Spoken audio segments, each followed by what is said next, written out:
শিয়াদের মৃত্যুতে দোয়া ও সমবেদনা জানানো যাবে কি না, প্রশ্নটি উপস্থাপন করতে আমার বড় কষ্ট লাগছে। এই জন্যে যে যুগে যুগেই এই বিষাক্ত একটি বিষয় আমাদেরকে সবল দিয়ে রেখেছে।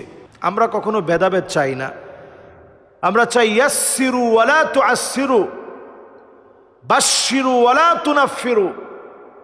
সহজ করে দাও, কঠিন করে দিও না, দলে দলে বিভক্ত হয়ে যেও না।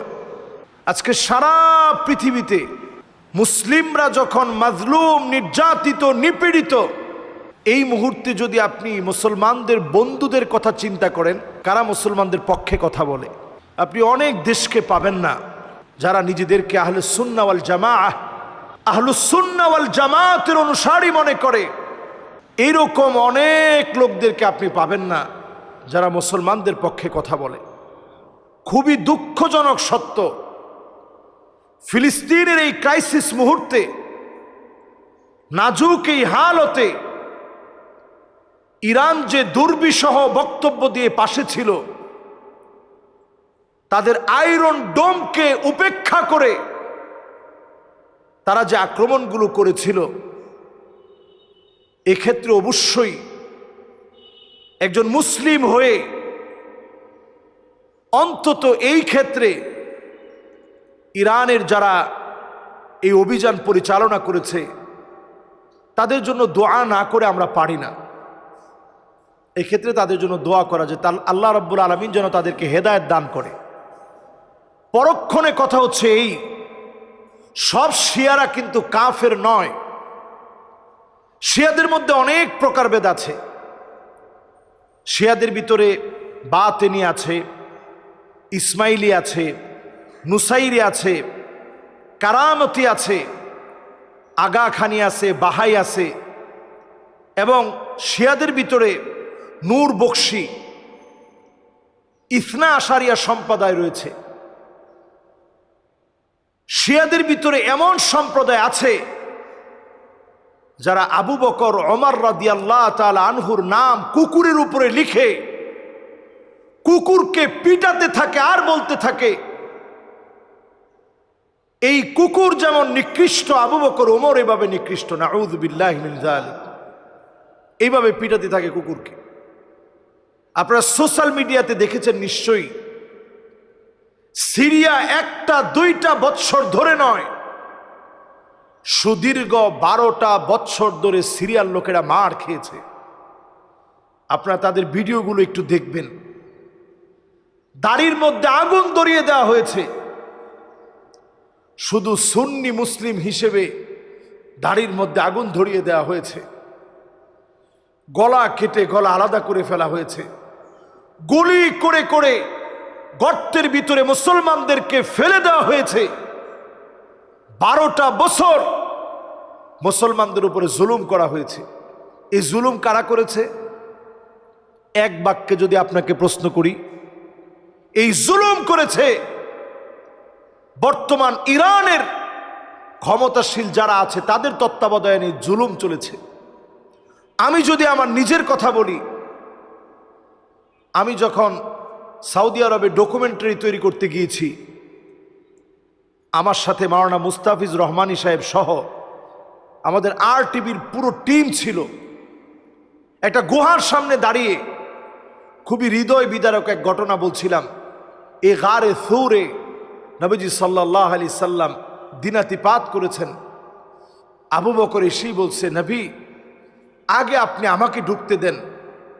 আবু বকরের পা ফেটে রক্ত পড়তেছে, পাহাড়ি পথ বেয়ে নবীজিকে নিয়ে সুদীর্ঘ পথ পাড়ি দিয়ে তিনি উপরে উঠছেন।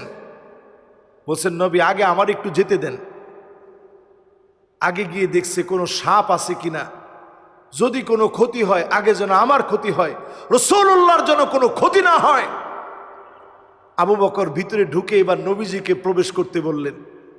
নবীজি প্রবেশ করার পর আবু বকর ঘুম পড়ায় দিলেন, নবীজি ঘুমায় গেল। আল্লাহর নবী যখন ঘুম থেকে উঠছে, তাকায় দেখে আবু বকর বিশ্ব নবীর দিকে তাকায় আছে, দুইটা চোখ বেয়ে বেয়ে পানি পড়তেছে। আল্লাহর নবীর বড় মায়া লেগে গেছে। নবীজি দোয়া করলেন, আল্লাহুম্মা জাআল আবা বকর মাই ফিল জান্নাহ, আল্লাহ আবু বকরকে তুমি আমার সঙ্গে তোমার জান্নাতে একসঙ্গে মেহমান বানায় দিও। সুবহানাল্লাহ বিহামদিহি। সে আবু বকরের এত দাম, সে আবু বকরকে যারা গালিগালাজ করে, ওই জায়গায় যখন আমি কথাগুলো বলছিলাম, সৌদি আরবেও শিয়া আছে, এটা আমরা অনেকে জানি না। তো একজন শিয়া সে আমারে বলতেছে, তুই বারে বারে আবু বকরের নাম নিতেছ, তুমি আলীর নাম একবারও নেও নাই কেন? তা আমি বলছি, এখানে তো ঘটনা আবু বকর রাদিয়াল্লাহু তাআলা আনহু, এতটুকু বলতে দেরি সে একটা পাথর উঁচা করে ফেলছে, আমার মাথার মধ্যে মারবে। তো আশেপাশে কিছু পাকিস্তানি ভাইরা ছিল, তারা এসে দৌড়ায় ধরেছে এবং আমি বোঝানোর চেষ্টা করছি, ভাই আমি তো আলী রাদিয়াল্লাহু তাআলা আনহু বিরোধী নই, কিন্তু তারা আলী রাদিয়াল্লাহু তাআলা আনহুকে সম্মান দিতে গিয়ে কত বড় মান খাটো করে সাহাবায়ে কেরামের। এমনকি আপনারা অবাক হবেন, ওমর রাদিয়াল্লাহু তাআলা আনহুর মতো সাহাবীকে যে শহীদ করে দিয়েছে আবু লুলু আল মাজুসি, সেই আবু লুলু আল মাজুসির একটা প্রতীকী কবর আছে ইরানে। তাদের একটা নাইরুজ হয়, রাষ্ট্রীয় একটা বিশাল উৎসব হয়। ওই উৎসবের ভিতরে সেখানে তারা আশজাউন নাস, সবচেয়ে বড় বীর উপাধি দিয়ে তার কবরের পাশে তারা উৎসব পালন করে। এই কবরটা একটা প্রতীকী কবর, যেটাতে আসলে প্রতীকীভাবে, কারণ সে তো তাকে মারা হয়েছে সেখানে, এরকম নিকৃষ্ট যে ওমরকে শহীদ করে দিয়েছে তার একটা প্রতীকী কবর বানায়া এরপরে তারা সেখানে উৎসব পালন করে। এই হচ্ছে তাদের বিশ্বাস, আকীদা। তাদের সঙ্গে সম্পূর্ণরূপে সম্পর্কহীনতা, সম্পর্ক না রাখা, এটাও আমাদের উচিত না। যে ক্ষেত্রে আমাদের দাওয়াতি কাজ রয়েছে আমরা সম্পর্ক রাখব।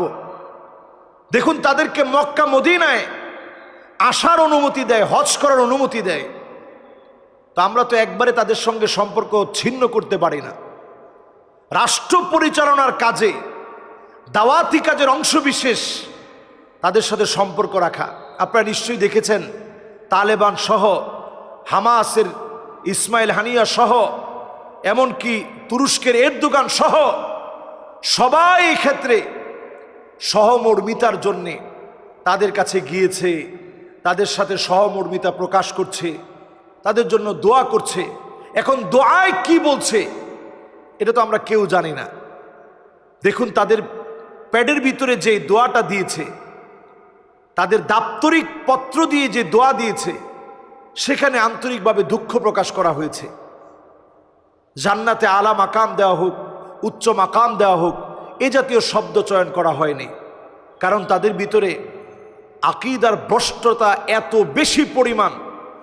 এমন কিছু শিয়া আছে, আপনারা অবাক হয়ে যাবেন, যেই শিয়ারা কালেমা পড়ায় আশহাদু আল্লা ইলাহা ইল্লাল্লাহ, আল্লাহর নামে সাক্ষ্য দিচ্ছি, তারপরেই বলে ওয়া আন্না আবা বকর ওয়া উমর ওয়া আয়েশা ওয়া হাফসা ফিন্নার, আবু বকর, ওমর, উসমান, আয়েশা, হাফসা রিদওয়ানুল্লাহি আলাইহিম আজমাইন, এরা সব জাহান্নামী।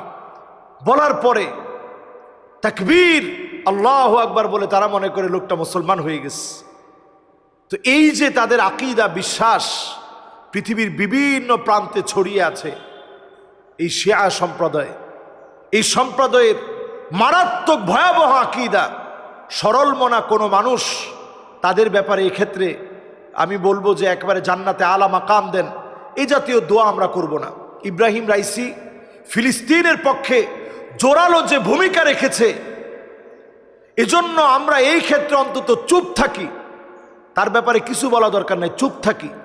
আমাদের কথা যেন ইহুদিদের সঙ্গে মিলে না যায়।